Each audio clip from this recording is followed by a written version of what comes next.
under oath. Please raise your right hand. You do solemnly swear the testimony you're about to give in this action shall be the truth, the whole truth, and nothing but the truth, so help you God? I do. May I please have you state and spell your first and last name for the record? Cash, C-A-S-H, Jones, J-O-N-E-S. Thank you, sir. Mr. Arnold, you may proceed. Thank you, Your Honor. Mr. Jones, what was the amount that you paid for the bail bond premium in this case? $112,000. It was 15% of whatever the 750 was. Okay, $112,000 and some odd dollars. $500, is that correct? 112.5, yes sir, yes sir. And you paid that out of your business? Yes sir. And what's your business name, sir? 100 Entertainment. And you're the sole owner of that business, is that correct? Yes sir. And that business is a business license to do business in the state of Nevada. Yes sir. And how long have you had that business? Roughly 8 years maybe. And again, you used the proceeds from that business and you provided us with the documents showing that those amounts were taken from your business account. Is that correct? Yes sir. How do you know Mr. Davis, sir? I know him through passing. I know his son. I know him. We sat down and talked a few times. In general, about personal things. He was having this bout with cancer, and personal things, industry stuff. Just regular conversation. He's always been a monumental guy in our community. Conversation. So and I've helped several people in our community. Whether it was funerals, whether it was for bail. In this situation, I know his cancer has been. I don't know if it's come out of remission or within speaking with his son. I know he's having an issue in there, so I'll let you help in hand. We appreciate that, sir. Sir, are you deriving any benefit financially from Mr. Davis's release? I know I'm not.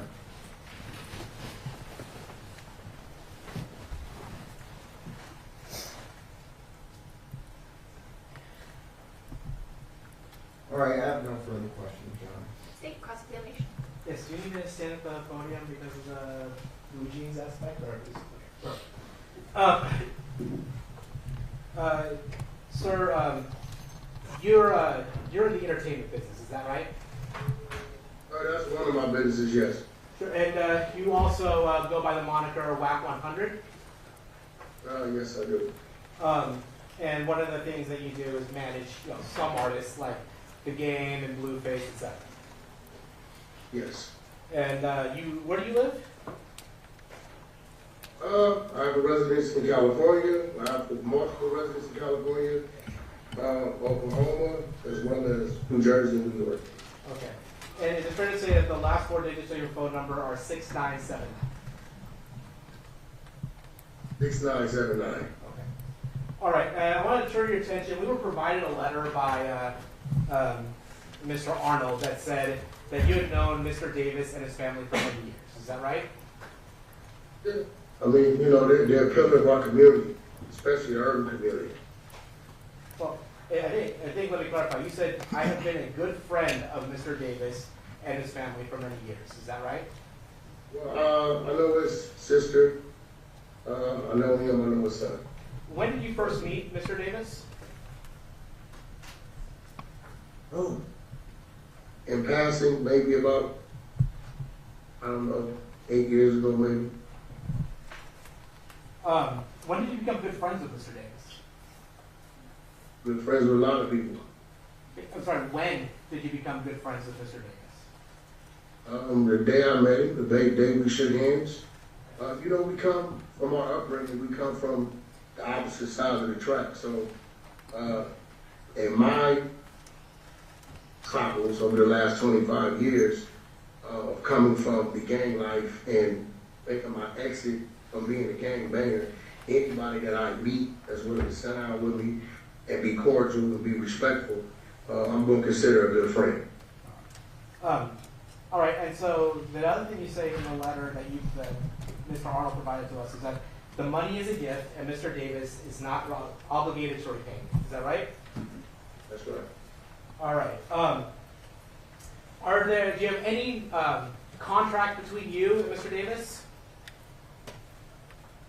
Not as of yet. Okay. Do you have any financial agreement with Mr. Davis? Not as of yet. Do you have any financial agreement with his son? No, I don't. I want him to come work for me. That's what he want to do, to try to get him out the streets. Now, so are there any stipulations that you have with Mr. Davis in order to put up this money for him? Well, my stipulation with the bail bond, but I definitely want him to be on house arrest to protect myself.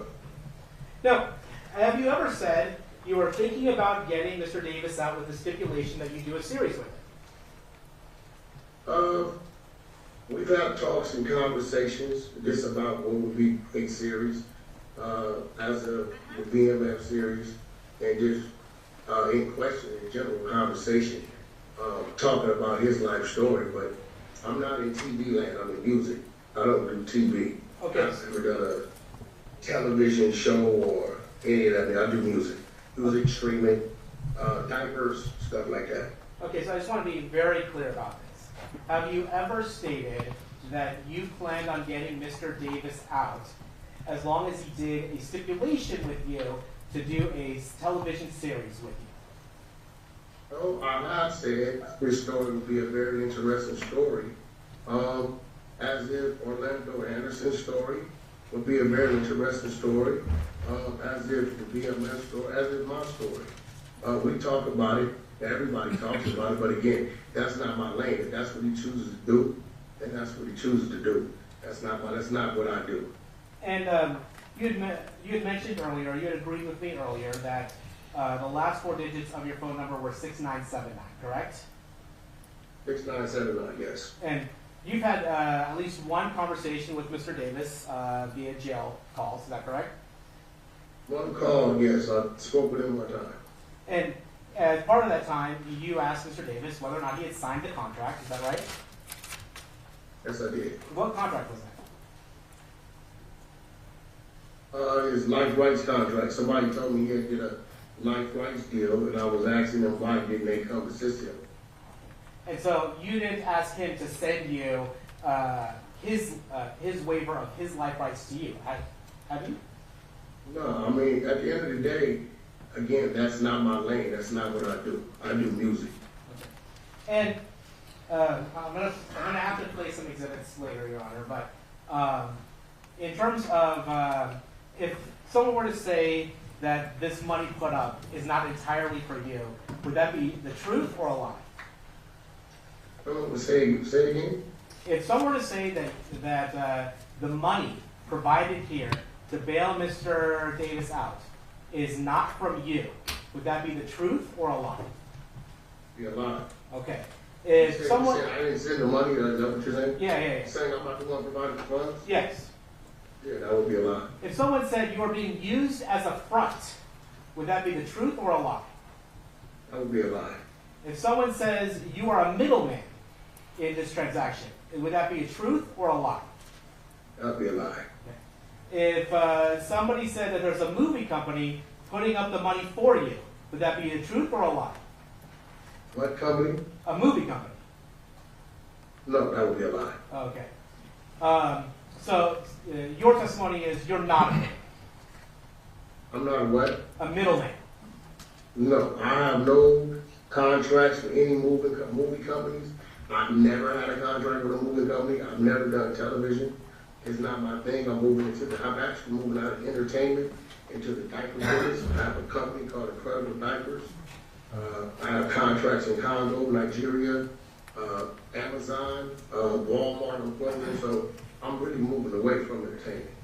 These are things I can provide documents MOUs, contracts for it.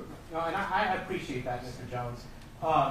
Your Honor, I think I'm going to have, I don't know how mechanically we want to do this. I have a video featuring Mr. Jones talking about the stipulations that he would require. Let's do the interview. Yes. And then I also have a couple of jail calls talking about signing a contract with Mr. You just play them, and then they will play both from your computer, and they will play through the speakers. I think for this witness in particular,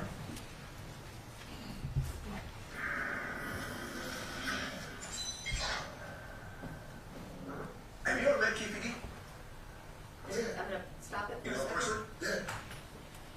Yeah. You want to authenticate that with them. it's going to be Vlad TV interview. yeah. So you agree that you did a Vlad TV interview? Is that right?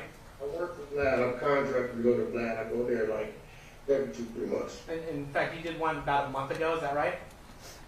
1 or 2 ago, maybe something like that, yeah. Okay. And I think Mr. About Arnold. months ago, about 2-3 months ago. I think Mr. Arnold will stipulate that the person depicted as Wack 100 is Mr. Jones. Right. Okay. All right, so I think we have foundation for the Vlad interview for 21. You may play it. His lawyer did an interview recently and said Keefe D is a liar. He made up all this stuff just to make some money for people like, me, for interviews and to get out of a serious drug case. He was never in Las Vegas. All this is fake. And he's not connected to Tupac's murder at all. Yeah, I believe him. You believe him? Do I believe him? That's up to law enforcement. That's, I'm not going to say. That's up to law enforcement. He's home in the next 5 to think about going to bed or not. You going to be like Keefe D? Yeah, it's only 75. Well, because the blade are, well, I make 750. 750, so you got to put 75. Yeah, I've been thinking about going to get him, and with the stipulations that I do the series on, people are watching. Yeah. Mr. Jones, did you hear that interview? First day interview. Yeah, and it's fair to say that. Do you understand, Vlad? Wait, sir. You can answer my questions. I'm sure Mr. Arnold has questions for you. You can answer them as well. So it's fair to say that you said you would bail Mr. Davis out as long as he follows some stipulations, correct? No, it's just entertainment with Vlad. You know, you think it's Sir, my question my question simply requires a yes or no answer. Did you say that you would bail out Mr. Davis, assuming he follows some stipulations? With Vlad, me and Vlad discussed that. Okay, We was gonna say that. We discussed what we're gonna do before we interview. Now everybody knows that about Vlad. And in fact, you said that you would bail him out in return for an agreement to do a series on Mr. Davis's life, correct? That's what I said to Vlad, but Keefe D is already involved with somebody. With that, I believe, with his book. I have no contracts with him, no dealings with him on that. Okay, so you're saying what you said there is just not true. We have, before you go on Vlad, you have a discussion about what you're going to talk about, what needs to be said so we can drive the views. There's nothing about Vlad or nothing about YouTube that says that we're being truthful about what we're saying. We're entertaining. I'm just, being truthful with you. I do a lot of interviews. I do interviews every week on No Jumper, and we sit there and we BS about things and we exaggerate things or we make up things. But it's a view thing. They pay you for that. Okay, so you're exaggerating or not telling the truth when you're on Vlad TV. I mean, you see the number I gave wasn't accurate. If I was gonna, that's what the conversation was, I would have gave you the accurate number if that's what it was.